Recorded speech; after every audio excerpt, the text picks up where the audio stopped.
everyone. I've got a message for you today that I think will help maybe explain some things that are considered controversial. And so let's get to my office and I'll talk to you about it.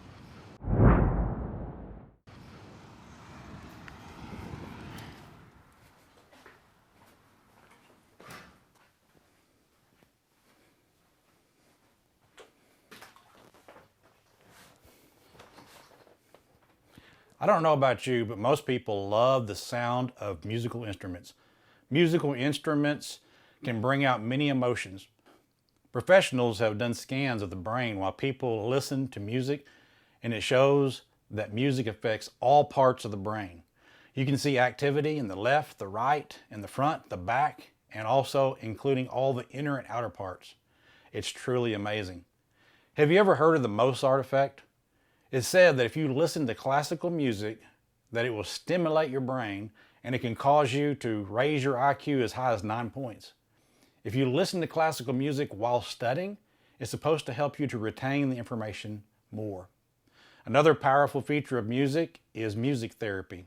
It's used to help heal a damaged brain, and it can help kids with autism to learn to interact with other people. You might remember the Senator Gabby Gifford, who was shot in the head and suffered brain damage. Well, she struggled with saying certain words, but they have been using music therapy on her, and it allows her to be able to sing some of these words that she normally struggles with trying to speak, because that's the way the brain works. It uses different parts of the brain to allow her to be able to say those specific words. And I'm sure you've seen videos of nursing home patients who are off in their own world, probably have Alzheimer's or dementia, and they hear a song being played, and it comes from their past, and whenever they hear it, they begin to sing along, and they begin to become awake and active, and then sometimes they're able to even see people and know who they are, which is a wonderful thing. So there is a lot to music besides just enjoying it. Think about how music affects you. Have you ever listened to a beautiful song that was sung with a musical instrument and it caused you to have a chill, maybe gave you some goosebumps? I know I have. If you want to relax and calm down, you might listen to some slow music or some classical music. I know sometimes that if I'm having trouble sleeping because I got all these thoughts going on in my head, I will listen to an instrumental music at a low volume so that when I listen to it, I can focus on it and get my mind off of all those things I'm thinking about.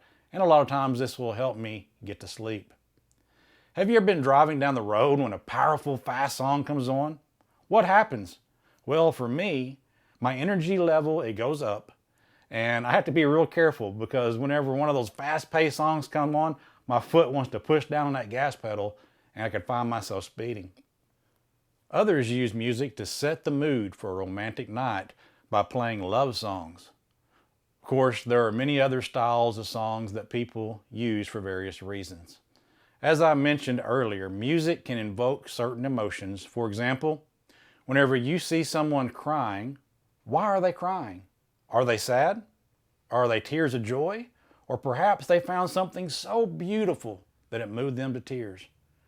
Well, we can see this from the following examples, that music can clue us in to what the person is feeling, especially whenever they're crying. Check this out.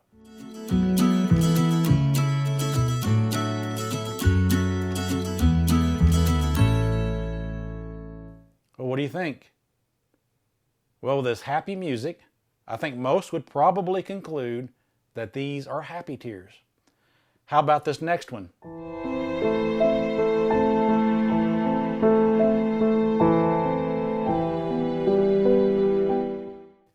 To me, this is a sad song. And so when I hear a sad song like that, I see someone crying. Again, most likely, I would conclude that these are tears of sadness. All right, let's check out one more.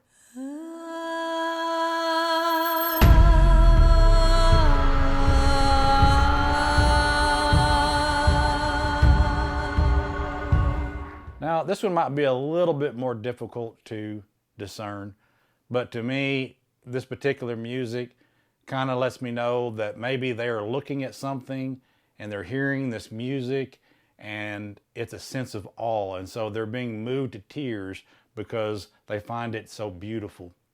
And so you can see there's a lot of different possibilities that music can bring out, and it can show, again, an emotion that a person is feeling. And so now you understand maybe why so many people enjoy musical instruments. There are many today who use musical instruments as part of their worship to God. The instrument, along with a spiritual song, tends to tap into the emotions of people, and it makes them feel good. For some, it makes them feel spiritual. They clap their hands and have a strong emotional feeling come over them. And some of them will raise their hands as if they might reach out and touch God. Obviously, using musical instruments allows people to tap into deeper emotions, and they feel more spiritual and they feel alive. So why in the world do Christians in the Church of Christ not use musical instruments as part of their worship to God? Why would they not want to use the power of music to tap into all parts of their brain and to make themselves feel closer to God? I mean, do they hate musical instruments that much? These are all great questions, and I hope that maybe I'll be able to explain the reason we don't use musical instruments and why we think it would be wrong to do so. Now, I will say this, if you want to hear a sermon on this topic, I have 3 lessons on my channel that I will link below that will walk you through a lot of scripture and logical arguments that will answer this question as well. But I'm not going to go in depth in this personal video of mine because that's not the purpose of it. Instead, I'm trying to get you to understand the means behind our madness. Before I go any further, I want to share my own personal story. You know, I didn't grow up in the church. I wasn't exposed to it. Maybe went to a church service once or twice, maybe 3 times in my entire life as I was growing up. And by the time I made it to the 8th grade, we started studying mythology. I thought that was very interesting, all the Greek gods and all the different things that they supposedly did. And I started thinking, well, what in the world is different between these Greek gods and the God of the Bible? I mean, is there really any difference? But thankfully, I met my future wife when I was a senior in high school, and her dad was a preacher. Now, I didn't jump on the Christian train right away. In fact, it took me several years to do that. However, once I obeyed the gospel, I still had much to learn because at first, I didn't understand why we didn't use musical instruments. Of course, it didn't bother me that we didn't use them, but, I was like, oh, well, no big deal. I don't see what the big deal about them is, but, if they don't want to use them, that's fine with me. That is until I began to grow as a Christian, and I began to see how serious God is that we do things His way. For example, I think of Nadab and Abihu who offered up a strange fire to the Lord, and they were burnt into crispy critters for doing so. Or how Uzzah touched the ark to try to keep it from falling, and yet he was struck dead. That's just 2 examples out of many. Again, more examples could be given, but people like myself look at examples like these, and since we love God dearly and we want to obey His commands, we don't want to add things to what He has told us to do, and we don't want to take things away from it. And so we need to understand that we are under the New Testament. Now, I think some confusion comes from not understanding this basic idea. A lot of people don't seem to understand that the law of Moses, which included the 10 commandments and over 600 ordinances, that's part of the Old Covenant. That covenant was between God and the Hebrew people, who would later be called Jews. Now, under the Old Covenant, musical instruments were commanded. First, it started out with Moses in Numbers chapter 10 with 2 silver trumpets. One way that they were to be used was a priest were to blow the trumpet over a burnt offering and over the peace offering. Again, this was a command that was from God. It wasn't Moses. He didn't invent it. It came from God. Second, David introduced some additional instruments, such as harps, lyres, and cymbals for worship in the tabernacle. And it was the priest that were to play these instruments. We find out that there were 4,000 priests assigned to this task in 1 Chronicles 23, verse number 4. A running theme that you see throughout the Old Testament is that God's people would stop obeying God's commands and they start doing things their own way. They'd pull out their idols and all this other stuff. And you always have great men that rise up, some of these great prophets, and some of them weren't even prophets, they were just faithful men to God. They would step up and get God's people back on track where they're supposed to be. One of these great men was Hezekiah. Now I want you to listen to what he says about David and also the use of musical instruments.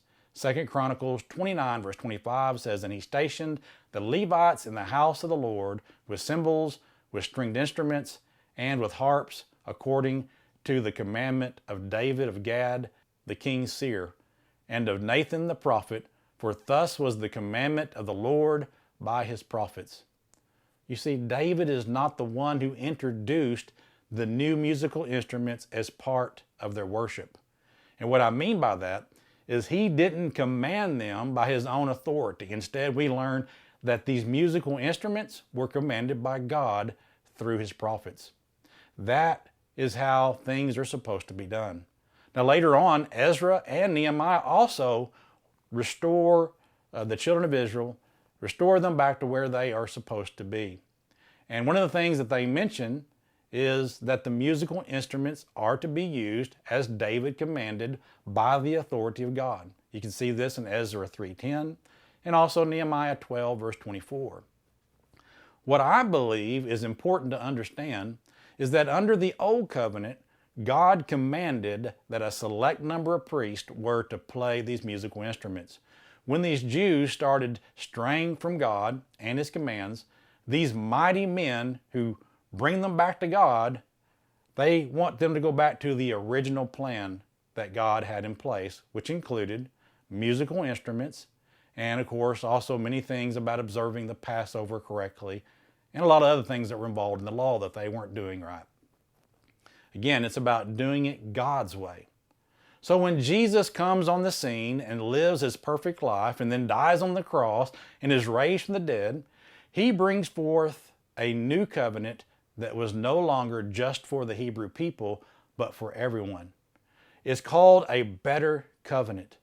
The old covenant is no longer binding, Ephesians 2 verse 14 through 16 and Colossians 2 verse number 14. A new covenant means that it's something different. Now, I want you to think about all the physical rituals that were done under the old covenant. They had animal sacrifices, the burning of incense, scapegoats, and they had to worship at the temple. There was all kinds of other offerings that they had to make. And it was fairly complex. And it was all a physical system, a lot of physical things to it. There was a spiritual side as well. I don't want to say it's all physical. It wouldn't be exactly right, but there was a lot of physical things involved with that. However, under the new covenant, you see a big change happen because Jesus is now our high priest. And under this new covenant, almost everything focuses on the spiritual and the heart. We don't have to go to Jerusalem 3 times a year to worship God at a physical temple because now we can worship him anywhere. There are no animal sacrifices or burning of incense or anything like that. We have been freed from all these physical rituals, including having a set number of priests to play musical instruments. About the only physical ritual that we have is partaking of the Lord's Supper. And I guess you could also include water baptism, though what happens in that is done by God. Now I want to use the Lord's Supper to help you to understand why we don't use musical instruments. I'm sure everyone is familiar with this type of setup. You have the Lord's table, as this basically is just a wooden structure to hold these plates and dishes and things like that to be able to disperse the Lord's Supper. Of course, we have the unleavened bread and we have the fruit of the vine. And people will pray over these things and then they'll pass them out to the people and they'll partake of it. Most people consider the Lord's Supper as being sacred and they won't mess with it. They realize that the unleavened bread represents Christ's body and the fruit of the vine represents the blood he shed on the cross for us and represents the new covenant that we're under. And so people will not mess with the Lord's Supper. But did you know that Jesus did not say that you could only use the fruit of the vine or only use unleavened bread. He also didn't say that you couldn't add things to it. But see, people get it. They understand that he didn't have to. He didn't have to say, well, I want you to use this only, or I don't want you to add things. Because whenever he instituted it with the fruit of the vine and the unleavened bread, everybody gets it. They understand that that's what we use. We don't substitute. We don't add anything. For example, a lot of people would be offended if you decided that you wanted to substitute the fruit of the vine with Dr. Pepper. And maybe you want to use peanut butter crackers, or you could even use chips, whatever, and you put that in the place of the unleavened bread. People would not like that. Most people understand that's not what we're supposed to do, because Jesus told us what to use. He didn't have to say, don't use this or don't use that. And so we need to understand that basic principle. And we couldn't even do this, if you said, okay, I'll have the fruit of the vine and we'll have the unleavened bread, but then we'll add this additional so we can take this as well. That way, we can have a little bit more variety, a little more things. Again, most people understand this basic principle. Now let's go back to the office.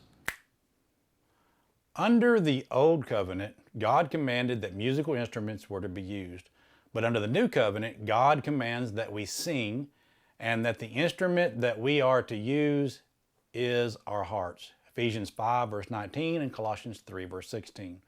All God had to do is tell us to sing. He didn't have to say sing only or don't use musical instruments. Had he wanted us to use musical instruments, he would have commanded them to be used as he did under the Old Covenant. This goes back to the idea of how God moved us away from the physical to the spiritual. He doesn't want us to be distracted by musical instruments, incense, or animal sacrifices. He wants our praise and our singing to come from our hearts.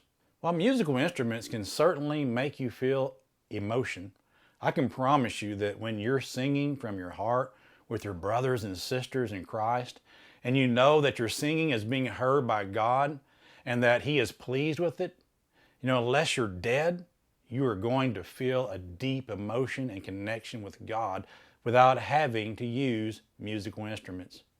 Now, I know some will say, well, doesn't Ephesians 5:19 say sing psalms? And since some of the psalms were sung with musical instruments, doesn't that mean that we can do the same? The answer is no. The reason for this is because the verse tells us to sing the psalms and not to play them. Again, the instrument is named, and that is the heart. Now, there is not one example, not a single example in the New Testament of any Christian using a musical instrument as part of their worship to God. The early history of Christianity also shows the same idea, that they did not use musical instruments during at least the first 600 years of Christianity. In fact, it wasn't until around AD 600 that they finally introduced, the Catholic Church started introducing some musical instruments, and then it didn't go over well. But what we find is that it wasn't until like around the 1800s or so that it began to be introduced more often. And every time musical instruments were introduced, it caused division. And you can look it up. A lot of the people that created or were part of some of the denominations that are out there, they were diabolically opposed of musical instruments being used in the church, because they understood that they weren't originally used and they weren't a part of it. Of course, that's all been thrown to the wayside, and many people use musical instruments as part of their worship to God. Now, others like to mention how there are some musical instruments mentioned in the book of Revelation when it's talking about heaven. But the problem is that the book of Revelation is full of symbols, and if you take those musical instruments as being literal, then you need to take things like that lamb as being literal, that they were bowing down to. Even if one could show that there are musical instruments in heaven, that would have nothing to do with what we have been commanded to do here on earth. If we want to apply how things are done in heaven, since there is no marriage in heaven, then we shouldn't have marriage here on earth. So whether there is or isn't musical instruments in heaven is of no consequence of what God has commanded us to do here on the earth. I know this is a little bit longer of a video, but I hope something I've said helps explains why we don't use musical instruments in the church. Now, if I were to worship God how I want to worship Him, then I'd probably add musical instruments. Maybe I would have some talented Christians put on some great performances. You know, we would only be limited by our imagination if we can do it however we want to do it.